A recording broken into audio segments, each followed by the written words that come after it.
പ്രിയമുള്ള സഹോദരങ്ങൾ, അല്ലാഹു സുബ്ഹാനഹു വ തആല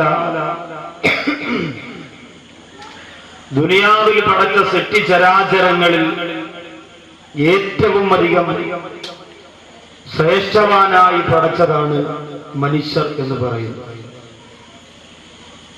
മാലിക് ഉസ്താദിന്റെ ദറസിലേക്ക് ഒരു സഹോദരി വന്നൊരു സംശയം ചോദിക്കാൻ വേണ്ടി വന്നതാണ്. ഭാര്യയും ഭർത്താവും തമ്മിൽ വീട്ടിലൊരു ചർച്ച നടന്നു. ഭർത്താവ് ഭാര്യയോട് പറഞ്ഞു, ലോകത്ത് അല്ലാഹു സുബ്ഹാനഹു വ തആല പരിപൂർണമായും എല്ലാ അനുഗ്രഹങ്ങളെയും കൊടുത്തുകൊണ്ടു അപാകതകളില്ലാതെ ന്യൂനതകളില്ലാതെ ഏറ്റവും വലിയ അനുഗ്രഹത്തിന്റെ കേന്ദ്രമായി അള്ളാഹു പടച്ച ഒരു പടപ്പ് ദുനിയാവിലുണ്ട്. അത് ഖുർആനിന്റെ തെളിവിൽ നീ എനിക്ക് പറഞ്ഞു തന്നാൽ നമ്മുടെ ജീവിതത്തിന് വളരെ സന്തോഷകരമായിരിക്കും ആ ഒരു മറുപടി. ഇനി അതല്ല, നീ എനിക്ക് അതിന് മറുപടി കണ്ടെത്തിച്ച് ഇന്ന് വൈകുന്നേരത്തിന് മുന്നിൽ അതിനൊരു മറുപടി നീ എനിക്ക് തന്നില്ല എങ്കിൽ നിന്നെ തൊലാക്ക് ചൊല്ലുമെന്ന് ഭർത്താവ് ഭീഷണിപ്പെടുത്തിയപ്പോൾ സംശയം ചോദിക്കാൻ സ്വാഭാവികമായും എവിടെയാണ് പോകേണ്ടത്? പള്ളിയിൽ ദർസ് നടത്തുന്ന ഉസ്താദായ മാലിക് ഉസ്താദിന്റെ മുമ്പിലേക്ക് ചെല്ലുകയാണ്. ചെന്ന് നോക്കുമ്പോ മാലിക് ഉസ്താദ് ദർസ് നടത്തിക്കൊണ്ടിരിക്കുകയാണ്. ഈ പ്രിയപ്പെട്ട സഹോദരി അനുവാദം ചോദിച്ചു, അകത്ത് കടന്ന് ഉസ്താദിനോട് സംശയം ചോദിച്ചപ്പോ ബഹുമാനപ്പെട്ട ഉസ്താദ് അവർകൾ മാലിക് ഉസ്താദ് പറഞ്ഞു, എനിക്കൊന്ന് നീ പറഞ്ഞ വിഷയവുമായി ഒന്ന് വിചിന്തനം നടത്തി നോക്കിയിട്ട് മറുപടി പറയാൻ പറ്റും. പെട്ടെന്ന് മറുപടി കൊടുക്കുന്നതാണ് പാണ്ഡിത്യത്തിന്റെ അടയാളം എന്ന് വിചാരിക്കുന്നവരുണ്ടെങ്കിൽ അത് മണ്ടത്തരമാണ്. അതൊരു ഏറ്റവും നല്ല പണ്ഡിതന് ചേർന്ന ഒരു തന്റെ ഇടമാണ് എന്നാരും കരുതരുത്. ഇപ്പൊ എന്നോടൊരു സംശയം ഒരാൾ ചോദിച്ചാൽ ഇൻഷാ അല്ലാഹ് ഇങ്ങനെ ആയിരിക്കാം അതിന്റെ മറുപടി, ഏതായാലും ഞാൻ ഒന്നുകൂടി നോക്കിയിട്ട് പറയാം, അതാണ് ഏറ്റവും നല്ല മറുപടി. അത്രയ്ക്ക് ഉറപ്പോടും പിന്നെ തന്റെ ഇടത്തോടും കൂടി മറുപടി പറയാൻ കേരളത്തിന്റെ മണ്ണിൽ ജീവിച്ചിരുന്ന പണ്ഡിതന്മാരൊക്കെ നമ്മിൽ നിന്ന് വിട പറഞ്ഞു പോയി. അവരുടെയൊക്കെ ഗുരുത്വം അല്ലാഹു നമുക്ക് തരട്ടെ. നമ്മളൊക്കെ അവരുടെ മുന്നിൽ ആരാ? എന്റെ പ്രിയപ്പെട്ടവരെ, 5-6 വർഷം ദറസിൽ പോയി ഓതിപ്പിടിച്ച് ഇന്ന് പിന്നെ 2 വർഷം ഓതുമ്പോഴേ വാതിലിന്റെ അടുത്ത് വന്ന് ഉസ്താദിന്റെ അടുത്ത് ചോദിക്കും, ഉസ്താദെ ടിഗ്രി എടുക്കാൻ പോട്ടാന്ന് ചോദിക്കും. കാരണം ജീവിതത്തിന്റെ പ്രാരാബ്ധങ്ങളും പ്രയാസങ്ങളും പേറി നടക്കുന്ന പാവപ്പെട്ടവർക്ക് വർഷങ്ങളോളം ദറസുകളിൽ കോളേജുകളിൽ ഇൽമു പഠിച്ചുകൊണ്ട് സമയം പാഴാക്കാനില്ല എന്ന നിഗമനമാണ് ഇന്ന് നിലവിലുള്ളത്. മാലിക് ഉസ്താദ് പറഞ്ഞു, എനിക്കൊന്ന് ആലോചിക്കണം. മദീനയുടെ റൗള ശരീഫിന്റെ തൊട്ടടുത്തിരുന്നു കൊണ്ട് ലോകത്തെ ഏറ്റവും വലിയ വില കൂടിയ മുന്തിയ മറ്റൊരു ശരീരത്തെ വരുത്തിയിട്ട് പൊന്നാര നബി തങ്ങളുടെ ഹദീസ് പറയുന്ന മാലിക് ഉസ്താദാണ് ഈ അഭിപ്രായം പറഞ്ഞത് എന്ന് എന്റെ പ്രിയപ്പെട്ടവരെ നമ്മൾ ഓർമ്മിക്കണം. അങ്ങനെ ഈ മറുപടി കേട്ടിട്ട് സഹോദരി പിന്നെ വരാമെന്ന് പറഞ്ഞ് ദറസിൽ നിന്ന് പുറത്തിറങ്ങുമ്പോ ക്ലാസിന് പുറത്തു നിൽക്കുകയാണ് ആര്?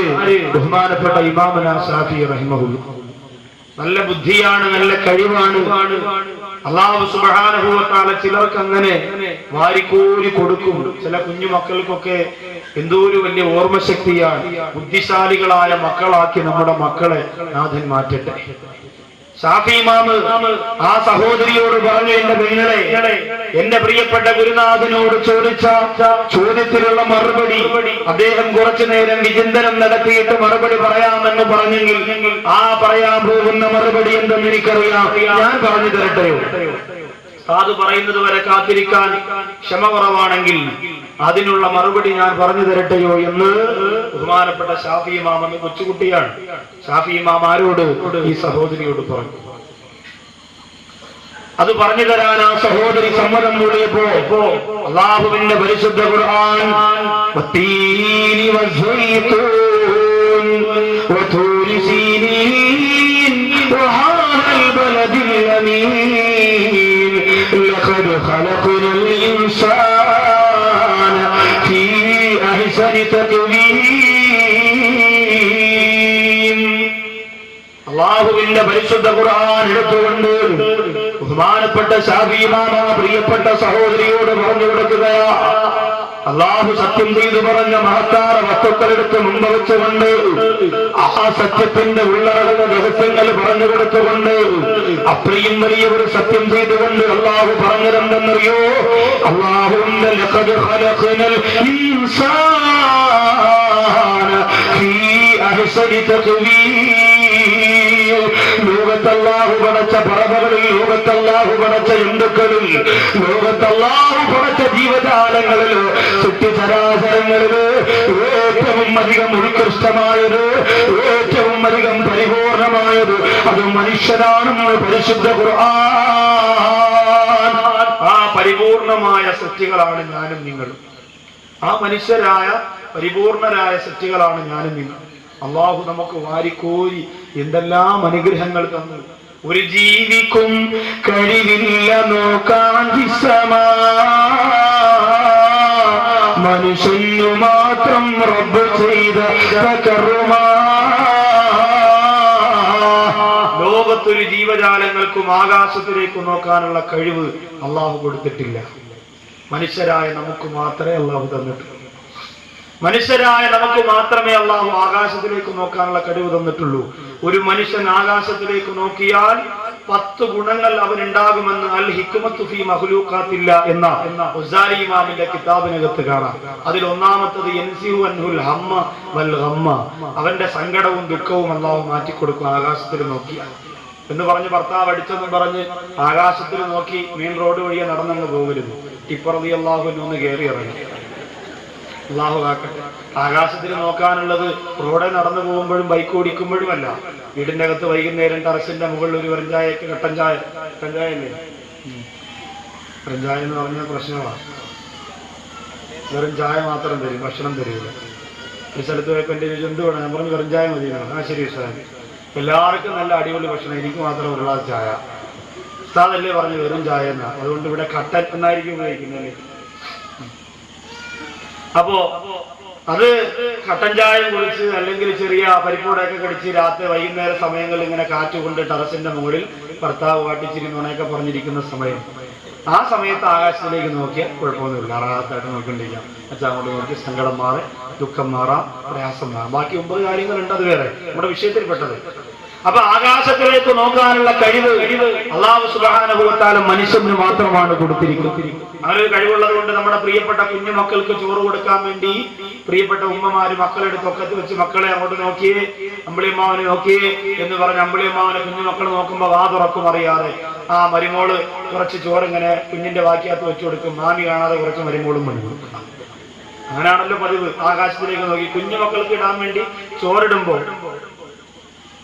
കുഞ്ഞു മക്കൾക്ക് കൊടുക്കാൻ വേണ്ടി ചോറ് പാത്രത്തിലേക്ക് ഇടുമ്പോൾ അവർക്ക് കൂടി കണക്കാക്കിയാണ് അവരിടുക. കുഞ്ഞിന് ഒരു ഉരുള കൊടുക്കും, അടുത്ത ഉരുട്ടി വയ്ക്കുമ്പോൾ കുഞ്ഞ് ചവച്ചെടുക്കണം, അടുത്ത മൂന്നാമത്തെ എടുക്കും. ഇങ്ങനെയാണ് സാധാരണ. അതൊരു രസമാണ്. ഉമ്മ കഴിക്കുന്നു, അപ്പ കഴിക്കുന്നു. അങ്ങനെ ഞാൻ എന്റെ മക്കൾക്ക് ചോറൊക്കെ ശരിക്കും വാരി കൊടുക്കാറുണ്ട്. അവർക്ക് ഒരു പ്രത്യേകമായ സ്വഭാവ ഗുണമാണ്. സാധാരണ മക്കളൊക്കെ കണ്ണു തുറക്കുമ്പോൾ ഉമ്മ എന്നാണ് വിളിക്കണമെങ്കിൽ എന്റെ മക്കൾ കണ്ണു തുറക്കുമ്പോൾ വാപ്പ എന്നാണ് വിളിക്കുന്നത്. അവർക്ക് മൂത്രം ഒഴിക്കാൻ പോകണമെങ്കിൽ വാപ്പ, ഏത് കാര്യത്തിനും നേഴ്സറി പോകണം, ഒരുക്കണമെങ്കിൽ വാപ്പ, കുളിപ്പിക്കണമെങ്കിൽ വാപ്പ. അതുകൊണ്ട് തന്നെ ആ സ്നേഹം കൂടിപ്പോയോ എന്ന് എനിക്കൊരു ഡൗട്ടുണ്ട്. മക്കളെ ഒരുപാട് സ്നേഹിക്കരുത് എന്ന് നിങ്ങളോട് പറഞ്ഞു അവസാനം എനിക്ക് എന്നെ പണി കിട്ടുമെന്ന് അറിയാൻ വയ്യ. അള്ളാഹ് കാക്കട്ടെ. ഭയങ്കര ബുദ്ധിയാണ് നമ്മുടെ മക്കൾക്കൊക്കെ. ആദ്യമായി ഹാഫിളാക്കണമെന്ന ആഗ്രഹത്തോടെ മൊബൈലിനകത്ത് കിടക്കുന്ന മെമ്മറി കാർഡിന്റെ ഖുർആൻ മുഴുവൻ കേൾപ്പിച്ചു കൊടുത്തുകൊണ്ടിരിക്കണവൻ ആദ്യമായി LKG ക്ലാസ്സിൽ പോയിട്ട് വീട്ടിൽ വന്നതിൻ്റെ ഒന്ന് സൈക്കിൾ എടുത്ത് അവൻ പാടി വാട്ടെന്താണെന്നറിയാം. നാനടിച്ചാത്താങ്ക മാട്ടെ 4 മാസം തൂങ്കമാട്ടെ മൂഞ്ചിപ്പാരി വീട്ടിൽ പോയി സേരമാട്ടെ. എന്നോട് പറയാം മൂഞ്ചിപ്പാരി വീട്ടിൽ പോയി സേരമാട്ടെ. ഞാൻ പറഞ്ഞ ഈ ബാക്കവിയിലെടുത്ത് തന്നെ ഇത് വേണോടാ. നാട്ടുകാരെ മക്കളെ മുഴുവനും നന്നാക്കാൻ വാത് പറഞ്ഞുകൊണ്ട് നടന്ന അവസാനം എനിക്ക് എന്നെ പണി കിട്ടി. ഭാര്യ പറയാം അങ്ങനെയാണ്. കാരണം ഈ കുഞ്ഞുമക്കൾ അടുത്തിരുന്ന ഒരു കുട്ടി പാടിയാൽ അടുത്തിരുന്നിടത്തും കഥ പറഞ്ഞു കൊടുത്താൽ അത് അപ്പോഴേ അവരും മനസ്സിനകത്ത് കൊണ്ടിരിക്കുകയാണ്. നമ്മൾ വിചാരിക്കുന്ന പോലെ എന്നല്ല, അവരുടെ മനസ്സിൽ ഭാര്യ ഭർത്താക്കന്മാരെ സംസാരിച്ചവരുടെ മനസ്സിൽ ഇങ്ങനെ അവരിങ്ങനെ ഒതുക്കി വെച്ചിരിക്കുകയാണ്. അതിങ്ങനെ ഹൃദയത്തിനകത്തുണ്ട്. ഒരു നല്ല മക്കളാ, നല്ല മെമ്മറി ഉണ്ട്.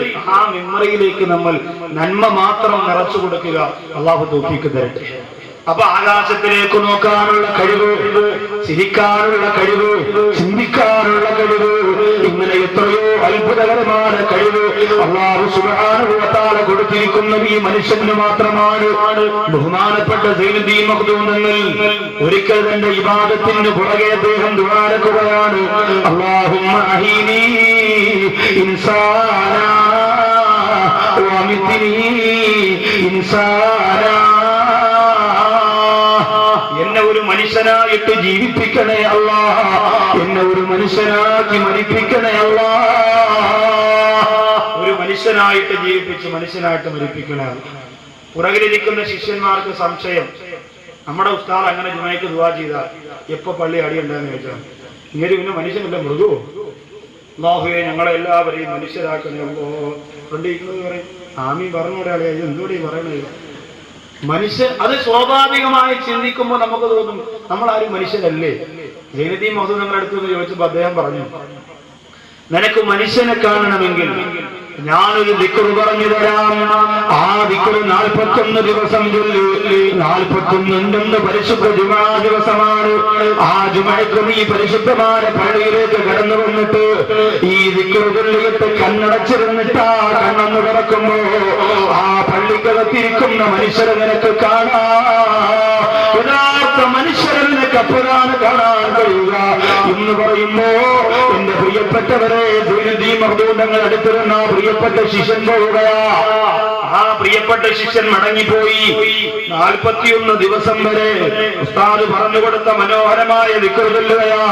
41ാമത്തെ ദിവസമാ പരിശുദ്ധമായ പള്ളിയിലേക്ക് ജുമാ നിസ്കാരത്തിന് കടന്നു വരികയാ. ജുമാ നിസ്കാരത്തിന് വന്നിട്ട് ബഹുമാനപ്പെട്ടവർ ഉസ്താദ് പറഞ്ഞുകൊടുത്ത ദിക്ർ ചൊല്ലിയിട്ട് കണ്ണു തുറക്കുമ്പോ ദിക്ർ ചൊല്ലുന്നതിന് മുമ്പ് പള്ളിക്കകത്ത് നിറച്ച് ജനങ്ങളായിരുന്നു. ആ ദിക്ർ ചൊല്ലിയിട്ട് കണ്ണു തുറക്കുമ്പോ ഉണ്ടായിരുന്ന മനുഷ്യരെ കാണുന്നില്ല. കുറച്ചുപേര് നായയുടെ കോലത്തിലാ, കുറച്ചുപേര് പന്നിയുടെ കോലത്തിലാ, കുറച്ചുപേര് കോഴിയുടെ കോലത്തിലാ, കുറച്ചുപേര് പരുന്തിന്റെ കോലത്തിലാ, കുറച്ചുപേര് കാട്ടാമൃഗത്തിന്റെ കോലത്തിലാ, കുറച്ചുപേര് കാട്ടാനയുടെ കോലത്തിലാ. അങ്ങനെ ഒരുപാട് മൃഗങ്ങളുടെ ജീവജാലങ്ങളുടെ രൂപങ്ങളായി മനുഷ്യരങ്ങ് മാറപ്പെടുമ്പോ അതിൽ 3-4 പേര് മാത്രം, വളരെ കുറഞ്ഞവർ, അവര് മാത്രം അൽഹംദുലില്ലാഹ് അല്ലാഹുവിനെ ദിക്ർ ചൊല്ലിയിട്ട് ജുമാ ദിവസം പടച്ച റബ്ബിന്റെ പള്ളിയിൽ കൂടിയിരിക്കുകയാ. സൈനുദ്ദീൻ മഖ്ദൂം തങ്ങൾ ജുമാ കഴിഞ്ഞപ്പോ ചോദിച്ചു, മനുഷ്യരെ കണ്ടോ? ആകെ 5 മനുഷ്യരാണ് ആ പള്ളിയിൽ ഉണ്ടായിരുന്നത്. ബാക്കിയൊക്കെ കോഴി, നായയും പുലിയും പൂച്ചയും. എന്താ ആ രൂപം വന്നത്? അവരുടെ മനസ്സിലുള്ള ഏറ്റവും വൃത്തികെട്ട സ്വഭാവം. ഓരോ ജീവികൾക്കാണല്ലോ ഓരോ സ്വഭാവം. ഖലീലുല്ലാഹി ഇബ്രാഹിം നബി അലൈഹി സ്വലാത്തു വസ്സലാം 4 ജീവികളെ അറുത്തു എന്ന് ചരിത്രത്തിലുടനീളം നമുക്ക് കാണാം. തസൗഫിന്റെ പണ്ഡിതന്മാര് പറയുന്നു, ആ 4 ജീവികൾക്കും പ്രത്യേകമായ 4 ദുർഗുണങ്ങളുണ്ട്. ആ ദുർഗുണം മനുഷ്യൻ അവന്റെ ഹൃദയത്തിൽ നിന്ന് കളയുമ്പോഴാണ് അവൻ യഥാർത്ഥ മനുഷ്യനാകുക. ഒന്നാമത് അദ്ദേഹം അറുത്ത ജീവി ഏതാണെന്നറിയോ? കോഴിയാ. കോഴിയുടെ സ്വഭാവം എന്താ? വെള്ളം ഒഴിച്ച് കോഴി കാര്യം അതിന് വെള്ളം തായി. കോഴിയുടെ സ്വഭാവം എന്താണെന്നറിയോ? വികാരമാണ്. കോഴി എന്ന് പറയുന്നത് ഒരു വികാര ജീവിയാണ്. അതിന് വേറെ ഒന്നും ആലോചിക്കേണ്ട കാര്യമില്ല. ആരും കല്യാണം നടത്തി കൊടുക്കുകയെന്നും വേണ്ട. അപ്പുറത്തെ പെടക്കോഴി അണ്ണാച്ചി തമിഴ്നാട്ടിൽ നിന്ന് കൊണ്ടുവന്ന കോഴി നമ്മുടെ നാട്ടിൽ വാങ്ങിച്ചു വെച്ചിരുന്ന കോഴിയായിട്ട് കമ്പനിയാ, കണ്ടുടങ്ങിയ കമ്പനിയാ. അതിന് പിന്നെ ഒരുത്തൻ ചോദിക്കലും നിക്കാഹ മഹറത്ര 4 മുട്ട മഹർ കൊടുക്കാനൊന്നും അവന് സമയമില്ല. കാവക്കോഴി എന്ന് പറഞ്ഞാൽ എന്തിനും ഏതിനും റെഡിയായിട്ട് നല്ല തൊപ്പിയൊക്കെ ഇട്ട് ഉഷാറായിട്ട് നിൽക്കുകയാണ് ചങ്കൂറ്റത്തോടു കൂടി. അപ്പൊ ഇതിന് വികാരമാണ് ആ ജീവിയുടെ സ്വഭാവം. ആ സ്വഭാവം ചില മനുഷ്യരെ കീഴടക്കിയിട്ടുണ്ട്. അതിനെ നമ്മൾ അറുത്ത് കളയണം. അത് നമ്മുടെ ഉള്ളിലുണ്ടെങ്കിൽ വേഷവിധാനങ്ങൾക്കുള്ളിൽ അടക്കി നിർത്താൻ കഴിയാത്ത വികാരം കൊണ്ട് നടക്കുന്നവൻ മനുഷ്യനെല്ലാം മൃഗമാണ്. അതാണ് പ്രിയപ്പെട്ടവരെ, 2.5 വയസ്സുള്ള കുഞ്ഞിന് വടക്കാഞ്ചേരിയിലെ കുട്ടിക്കാടിനിടയിൽ ക്രൂരമായി മാനഭംഗപ്പെടുത്തി വലിച്ചെറിഞ്ഞ മനുഷ്യന്റെ മുഖത്ത് നോക്കിയിട്ട് പത്രത്തിലൂടെ വായിച്ചു പോയ ജനങ്ങൾ ഇവൻ മനുഷ്യനാണോ മൃഗമാണോ എന്ന് ചോദിച്ചു പോയത് അതുകൊണ്ടാണ്. ഇവൻ മൃഗമാണോ എന്ന് ചോദിച്ചു പോയത് അതുകൊണ്ട്, അത് മനുഷ്യൻ ചെയ്യുന്ന പ്രവൃത്തിയല്ലാത്തത് കൊണ്ടാണ്. അപ്പോ വികാരം എന്ന് പറയുന്നതിനെ ഒതുക്കി നിർത്താൻ, നമ്മുടെ ഭാര്യയിൽ ഒതുക്കി നിർത്താൻ. ഭാര്യ നമ്മുടെ വികാരങ്ങൾ പൂർത്തീകരിക്കാൻ അള്ളാഹു തന്നിരിക്കുന്നത്. ഇന്ന് എന്റെ പ്രിയപ്പെട്ട സഹോദരിമാര് ചിന്തിക്കണം, ഭാര്യമാര് കാരണം കള്ളുകൊട് തുടങ്ങിയ ഭർത്താക്കന്മാരുണ്ട്, ഭാര്യമാര് നിമിത്തമായി വ്യഭിചാരം തുടങ്ങിയ ഭർത്താക്കന്മാരുണ്ട്. 2 മാസത്തെ ലീവിന്റെ നാട്ടിൽ വരുമ്പോ അതിൽ 45 ദിവസവും ഭർത്താവിനോട് പിണങ്ങിക്കഴിയുന്ന പെണ്ണ്. ആ ഭർത്താവ് പിന്നെ സൗന്ദര്യമുള്ള പെൺകുട്ടികളെ തേടി പോയില്ലെങ്കിലല്ലേ അത്ഭുതമുള്ളൂ. നിനക്ക് സീരിയൽ കണ്ടാ മതിയല്ലോ, നിനക്ക് കറങ്ങി നടന്നാ മതിയല്ലോ, നിനക്ക് നിന്റെ സൗന്ദര്യം ശോഭിച്ചാ മതിയല്ലോ. നിന്റെ പ്രിയതമനോടുള്ള ശാരീരികമായ ബന്ധത്തിന്റെ കടപ്പാട് മറന്നുപോയ എന്റെ പ്രിയപ്പെട്ട പെങ്ങള്, നിന്നോടുള്ള സ്നേഹം നിന്റെ ഭർത്താവിന് കുറയുമ്പോ നിന്റെ ഭർത്താവിന്റെ മൊബൈലിന്റെ അകത്ത് പെൺകുട്ടികളുടെ മിസ് കോൾ വരികയാ, നിന്റെ ഭർത്താവിനെ വിളിക്കുമ്പോ പലപ്പോഴും ബിസി കാണിക്കുകയാ. എന്തുകൊണ്ടെന്നറിയോ? അത് ഭർത്താവിന്റെ നിറകേടെന്ന് മാത്രം പറഞ്ഞ് കളയല്ലോ. വീട്ടിന്റെ അകത്ത് കഴിഞ്ഞുകൂടുന്ന ഭാര്യയായ നിന്റെ ഉത്തരവാദിത്വം നീ പരിപൂർണമായി നിന്റെ ഭർത്താവിനോട് പാലിക്കാത്തത് കൊണ്ട് അതിന്റെ ഭയാനകരമായ ആദാബാണ് ഭർത്താവിനോട് എന്റെ പ്രിയപ്പെട്ടവങ്ങളെ നീ അറിയുന്നത്. അല്ലാഹു കാത്തുരക്ഷിക്കട്ടെ.